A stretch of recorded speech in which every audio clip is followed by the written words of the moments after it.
नमस्कार, मैं हूं अमीश देवगन और आप देख रहे हैं आर पार का मंडे एडिशन। इस समय लाइव। लोकतंत्र में विरोध जायज है और यह होना भी चाहिए, यह जरूरी भी है, लेकिन आज विरोध के उस तरीके पर आर पार होगा जिससे ममता सरकार की शर्मनाक सियासत बेपर्दा हो जाएगी, क्योंकि 125 करोड़ लोगों के चुने हुए प्रधानमंत्री को लेकर ऐसे अपशब्द कहे गए हैं जिन्हें हम आपको सुनवा भी नहीं सकते। प्रधानमंत्री के खिलाफ ममता बनर्जी के पश्चिम बंगाल में फतवा जारी हुआ है और जहां यह सब कुछ हो रहा था वहां ममता बनर्जी के सांसद बैठकर ताली बजा रहे थे। तो क्या यह नोटबंदी पर मात खा चुकी ममता बनर्जी की कुंठा है? हम आरोप लगाते हैं कि क्या ममता सरकार की शह पर यह फतवा जारी हुआ है। आज इसी मुद्दे पर होगा जोरदार आर पार। उस शख्स को बिल्कुल जो भी ऐसा करेगा उसको 25 लाख रुपया इनाम और उनका मजीद तरफ से दिया जाएगा।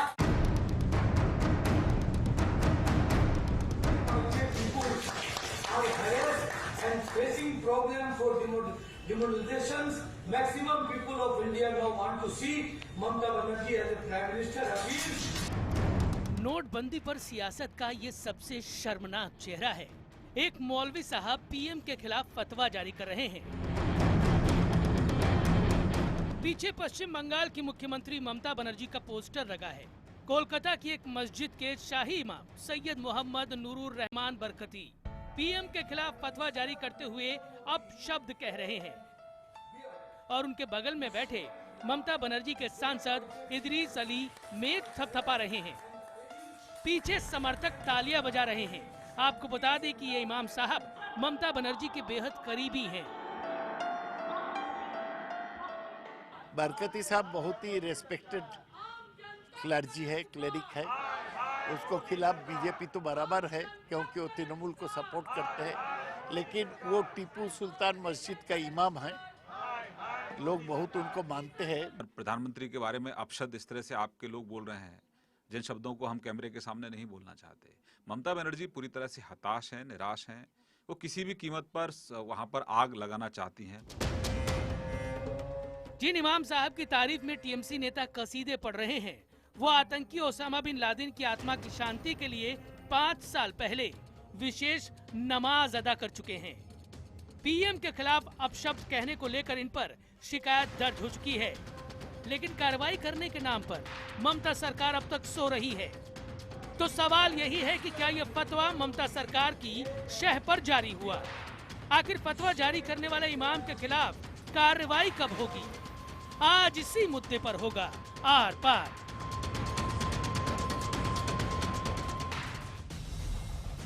और अब सुनिए फतवा पॉलिटिक्स का जोरदार विश्लेषण। विरोध के नाम पर शुरू हुआ फतवाकरण का दौर। ममता बनर्जी का पोस्टर लगवाकर फतवा कर दिया गया जारी। फतवा जारी होने पर टीएमसी सांसद बजा रहे थे ताली। शिकायत दर्ज होने के बावजूद इमाम पर कार्रवाई नहीं। क्या यह सियासत का सबसे निचला स्तर है, यह हम कह सकते हैं आज? और आज आर पार में मेरे साथ शाहनवाज हुसैन, जो कि भारतीय जनता पार्टी के सीनियर नेता हैं, फॉर्मर कैबिनेट मिनिस्टर हैं और प्रवक्ता हैं भारतीय जनता पार्टी के, वो हैं। मेरे साथ राशिद दलवी हैं जो कि पूर्व सांसद हैं। मेरे साथ मौलाना अंसार रजा साहब हैं जो कि गरीब नवाज फाउंडेशन से हैं। मेरे साथ इस डिबेट के अंदर सोमनाथ सिंह रॉय हैं, टीएमसी के समर्थक। मेरे साथ नूरुर रहमान बरकती हैं जो कि शाही इमाम है टीपू सुल्तान मस्जिद के। जो फतवा जारी करने वाले हैं वो कुछ देर में इस समय लाइव होंगे न्यूज 18 इंडिया पर, और जिन पर आज हम सवाल दागेंगे आपसे कुछ मिनटों बाद। इस डिबेट की शुरुआत मैं करता हूं मौलाना अंसार रजा आपसे, और 30 सेकंड में आपसे मैं जानना चाहूंगा अपने इस देश की जनता के लिए फतवा जारी कब होता है, फतवा क्या होता है? 30 सेकंड में जवाब दीजिए। सबसे पहली बात तो देवगन साहब, नूरुल रहमान साहब को फतवा जारी करने का कोई अधिकार नहीं है, एक बात। दूसरा, फतवा जारी उसके ऊपर होता है जो कुरान और सुन्नत पर अमल करने वाला आदमी हो। हर आदमी पर फतवा जारी नहीं हो सकता कि कोई प्रधानमंत्री पे फतवा जारी कर दे, कोई ममता बनर्जी पे फतवा जारी कर दे, कोई किसी पे फतवा जारी कर दे। फतवा जारी सिर्फ उस शख्स पर होगा जो कुरान और सुन्नत पर अमल करने वाला आदमी है, जिसको पता है कि शरीयत क्या है, इस्लाम क्या है। जी। और रहा सवाल बरकती साहब का, तो बरकती साहब हम गारंटी के साथ, जिम्मेदारी के साथ एक आलिम होने की हैसियत से कह सकते हैं कि जो इमाम किसी का गुलाम हो जाता है उसके पीछे नमाज ही जायज नहीं है। चलिए हमारे साथ बरकती साहब अब से कुछ मिनटों में जुड़ेंगे, लेकिन उससे पहले मैं सियासत की बात कर लेता हूं। मेरे साथ शाहनवाज हुसैन है, राशिद अलवी साहब है। शाहनवाज हुसैन, विरोध तो बहुत होते हैं, विरोध होना भी चाहिए लोकतंत्र के अंदर, लेकिन प्रधानमंत्री के नाम पर फतवा जारी कर दिया जाए और सांसद, टीएमसी सांसद वहां बैठकर ताली बजाते रहे, ये किस हद तक जायज है? My straight question to you Shahnawaz Hussain.